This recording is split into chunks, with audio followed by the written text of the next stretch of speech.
Hi friends, welcome back to my channel. Thank you so much for being here. I really do appreciate it. In today's video, I am going to be doing a side-by-side comparison of the Jane Iredale powder foundation next to my favorite powder foundation, the Laura Geller Baked Balance and Brighten. Now, if you do happen to be new to my channel, I am 57 and I know that a lot of older women feel as if they can't wear powder foundation anymore. But I will tell you, I absolutely love this foundation and I think it works great with my mature, dry skin. And I have used this foundation for many years. But I have been seeing the Jane Iredale a lot on my social media and wanted to go ahead and give this a try. So I did go ahead and order this, and this is going to be a first impressions of this as well because I have not even opened it yet. I did order the little discovery set for the Jane Iredale powder foundation that comes with a primer and also a setting spray. And then, even though I have been a long time user of the Laura Geller Baked Balance and Brighten foundation, I have actually never tried her original Spackle primer. So in order to kind of level the playing field with both of these foundations, I decided to go ahead and purchase the original Spackle for Laura Geller and as well as a setting mist. So I thought that would kind of be a fair way to judge both of these foundations, is having a primer and a setting spray for both. So I do plan to put the Jane Iredale on one side of my face and the Baked Balance and Brighten on the other side of my face. And I really do hope that I picked a good shade match for the Jane Iredale so that I don't look completely crazy today going around. But that is what I'm going to do. So I hope that that sounds good to you. Let's go ahead. We will jump in. Alright, so I've got my skincare on and my sunscreen, and I'm going to go ahead and apply, this is the primer that came with the Jane Iredale foundation. I'm going to go ahead and apply this to the left side of my face.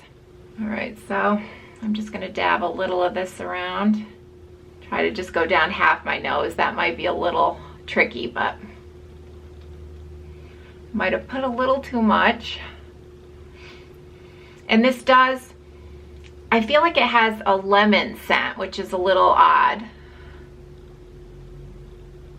It doesn't smell bad, but I'm just not used to having like a face primer that has a fragrance. And it definitely does have a fragrance, so go ahead and rub this in.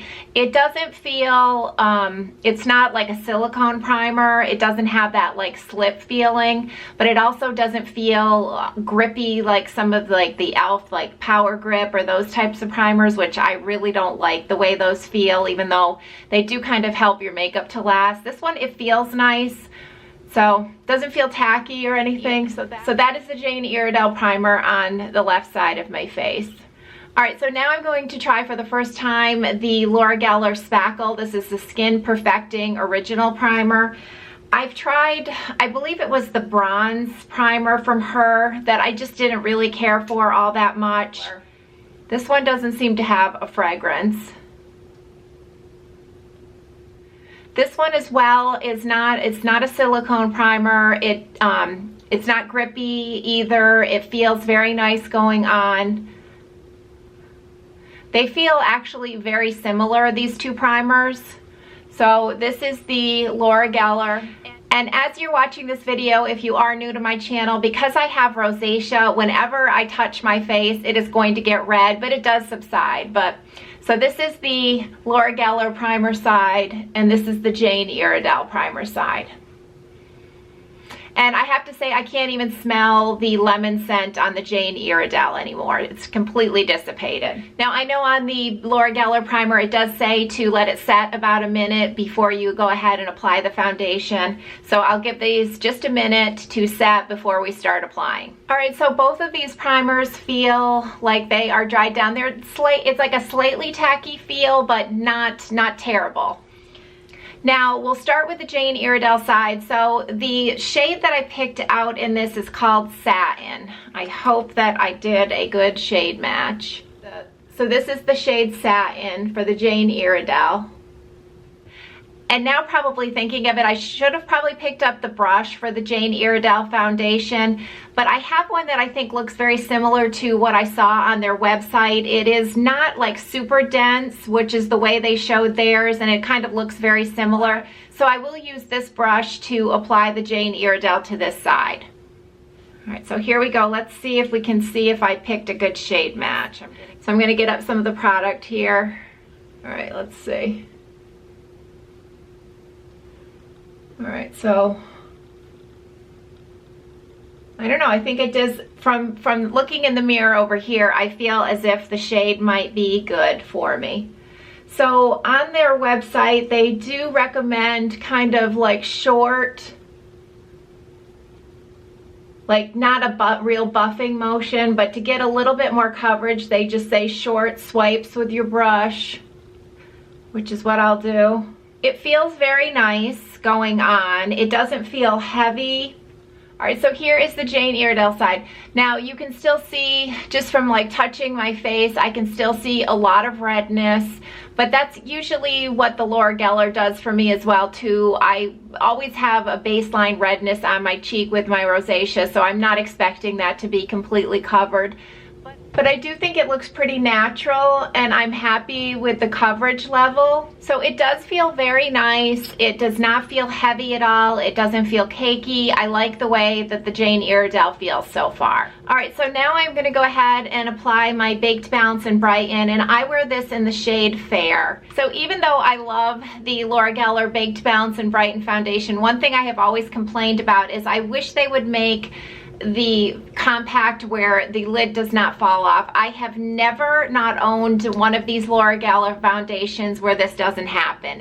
It's just a matter of time for me before the top will come off, and it's kind of annoying. I wish they would fix that. But it's worth living with the top falling off because I do love the product so much. And I do have her retractable brush that I am going to go ahead and apply the Baked Balance-n-Brighten to the right side of my face now.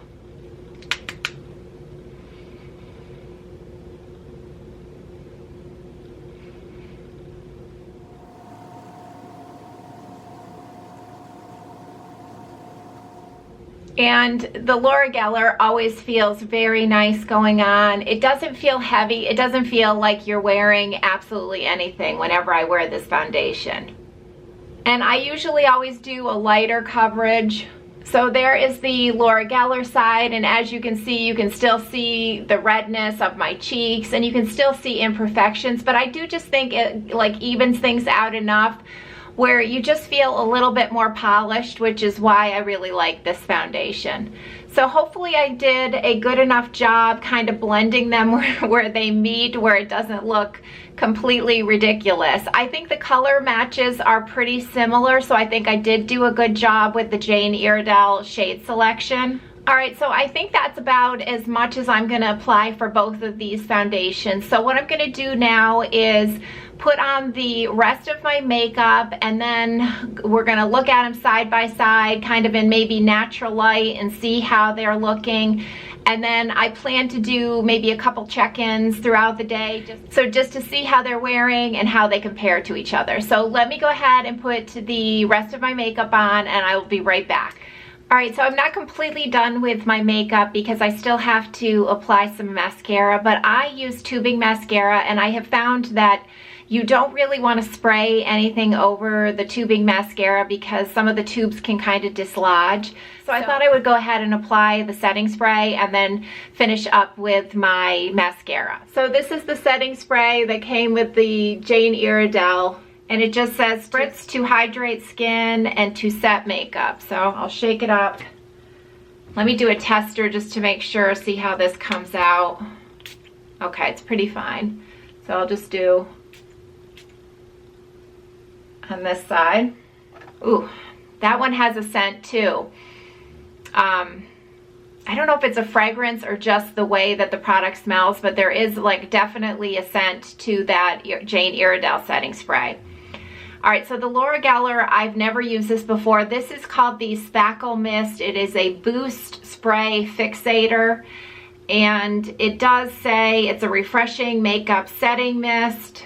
So it says shake well before use and then spritz face. So go ahead.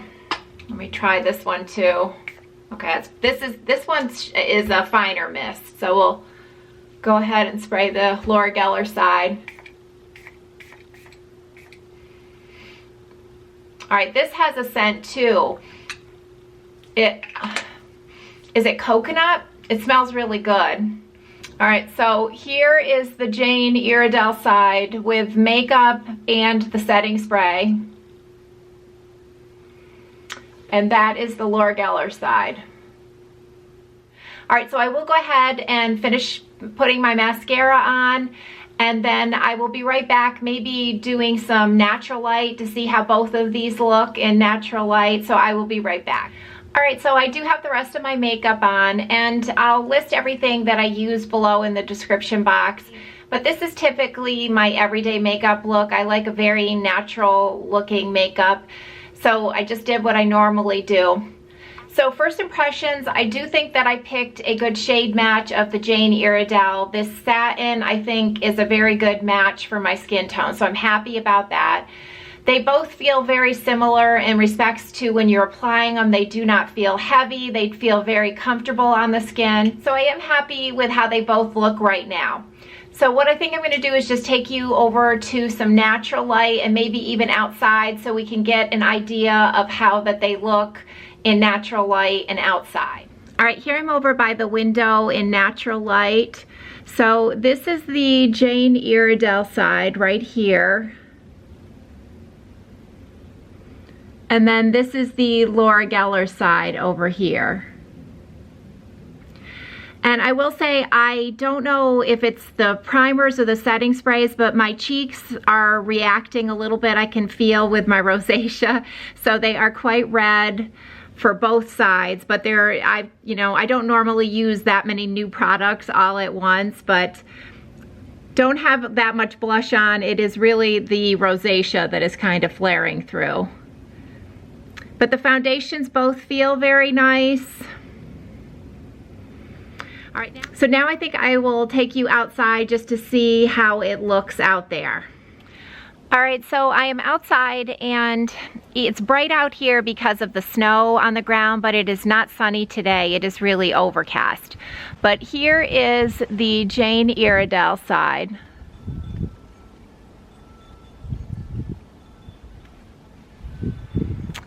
And this is the Laura Geller side.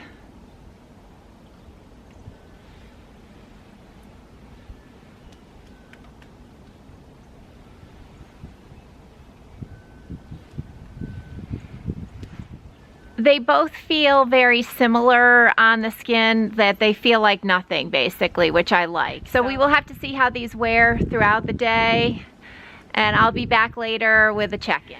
All right, so I have been wearing the makeup for 9 hours now, so we will get a little bit closer here to see how it's going. So this is the Jane Iredale side.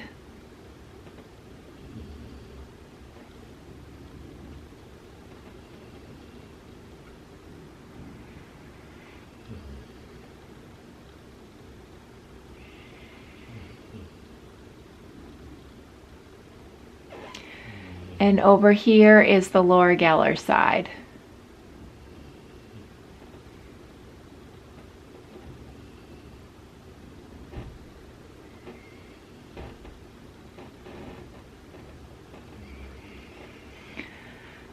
When I'm looking close up in the mirror, I really can't tell a difference between either one of these makeups. I think they are very similar and they wear really similar. This is usually what I look like at the end of the day with the Laura Geller. It has worn off a little bit, but I still don't think it looks bad. It's never cakey. It doesn't collect near my nose or under my eyes, so I always like that. And I'm finding that true today. I will say that even after having worn the Laura Geller for years, I had never thought of pairing powder makeup with a setting spray on top, and I have to say I think both of these products here really are a great combination with powder makeup. I noticed that throughout the day It really seems to make the makeup just become like one with your skin. There really is no powder residue at all. It just looks so skin-like with a mist of setting spray. So I really like the addition of one of these with powdered foundation. I think this is a really good step to do, and I will continue to do this now. But overall, like I said, I really don't see too much difference between both of these foundations. I think the Jane Iredale was very nice. It feels very comfortable, just like the Laura Geller Baked Balance-n-Brighten. So once again, this is the Laura Geller side. This is the Jane Iredale side. Can you see any difference? So I will play around with the Jane Iredale some more, maybe build up the coverage a little bit, and then maybe I'll do another video on it or report back to you if I see any changes or if I see anything that's different. But right now I would have to say these two foundations I think are very similar. I really can't tell the difference when I look in the mirror. So I do hope that this video could be helpful. Thank you so much for taking a little bit of time out of your day to spend with me. I really do appreciate it. And I will see you all next time. Bye.